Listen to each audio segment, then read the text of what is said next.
பண மோசடியால் கைது செய்யப்பட்டாரா big pass Dinesh? நடந்தது என்ன? வெளிவந்த உண்மை. பிக் பாஸ் சீசன் 7 நிகழ்ச்சியோட போட்டியாளரும் சீரியல் நடிகருமான தினேஷ் கோபால்சாமி பண மோசடி புகார் குறித்து தற்போது விளக்கம் கொடுத்திருக்காரு. விஜய் டிவி பல புதுமுகங்களை அறிமுகப்படுத்தி வெள்ளித்திரை மற்றும் சின்னத்திரையில பிரபலமான நடிகர்களா மாற்றி இருக்கு.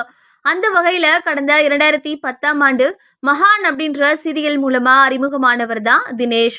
இதை தொடர்ந்து 2011ஆம் ஆண்டு பிரிவோம் சந்திப்போம் சீரியல்ல நடிச்சாரு. இந்த சீரியல்ல நடிச்சப்போ தனக்கு ஜோடியா நடித்து வந்த பெங்களூரை சேர்ந்த கன்னட சீரியல் நடிகை ரச்சிதாவை காதலித்து அதுக்கப்புறமா பெற்றோர் சம்மதத்தோட இருவருமே திருமணம் செஞ்சுக்கிட்டாங்க. திருமணத்துக்கு பின்னாடி கணவன் மனைவி இருவருமே சின்ன திரையில கவனம் செலுத்தி கொண்டே வெள்ளித்திரை வாய்ப்புகளை தேடிட்டு வந்தாங்க. குறிப்பா தினேஷ் புதுக்கவிதை, பூவே பூச்சுடவா, செம்மருதி, நாச்சியார்புரம், ஈரமான ரோஜாவே 2, கார்த்திகை தீபம் போன்ற பல சீரியல்கள்ல நடிச்சாரு. கடைசியா விஜய் டிவில ஒளிபரப்பான கிழக்கு வாசல் தொடர்ல நடிச்சிட்டு இருந்தப்பதான் பிக் பாஸ் சீசன் 7 நிகழ்ச்சியில கலந்து கொள்ள வாய்ப்பு கிடைச்சது. இந்த நிகழ்ச்சியில தினேஷ் கலந்து கொள்ள முக்கிய காரணம் கருத்து வேறுபாடு காரணமா பிரிஞ்சிருக்கிற தன்னோட மனைவி ரச்சிதாவோட மறுபடியும் சேர்ந்து வாழணும் அப்படின்றதுக்காக தான். பிக் பாஸ் நிகழ்ச்சியில பலமுறை மனம் வருந்தி மன்னிப்பு கேட்ட போதும் ரச்சிதா மனம் இறங்கவே இல்லை.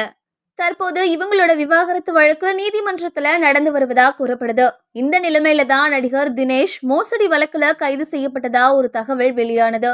திருநெல்வேலி மாவட்டம் பணக்குடியைச் சேர்ந்த கருணாநிதி என்பவர் தினேஷ் மேல காவல் நிலையத்துல புகார் கொடுத்திருக்காரு. இந்த புகார் மனுவுல தன்னுடைய மனைவிக்கு மின் வாரியத்துல வேலை வாங்கி தரதா கூறி நடிகர் தினேஷ் கடந்த 2022ஆம் ஆண்டு டிசம்பர் மாதம் 3 லட்சம் பெற்றதாகவும், ஆனால் அவர் வேலை வாங்கி தரவில்லை, அதே மாதிரி பணத்தை திரும்ப கொடுக்காமல் தொடர்ந்து ஏமாற்றி வருகிறார், பணம் கேட்டு சென்ற போது அந்த பெண்ணின் அப்பாவை தாக்கியதாக புகாரில் கூறப்பட்டிருந்தது.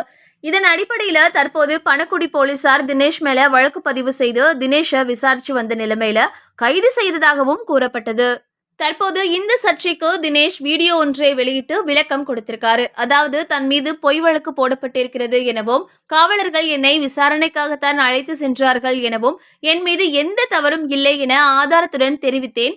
நான் கைது செய்யப்பட்டதாக வெளியான தகவல் முற்றிலும் வதந்தி அப்படின்னு சொல்லியிருக்காரு.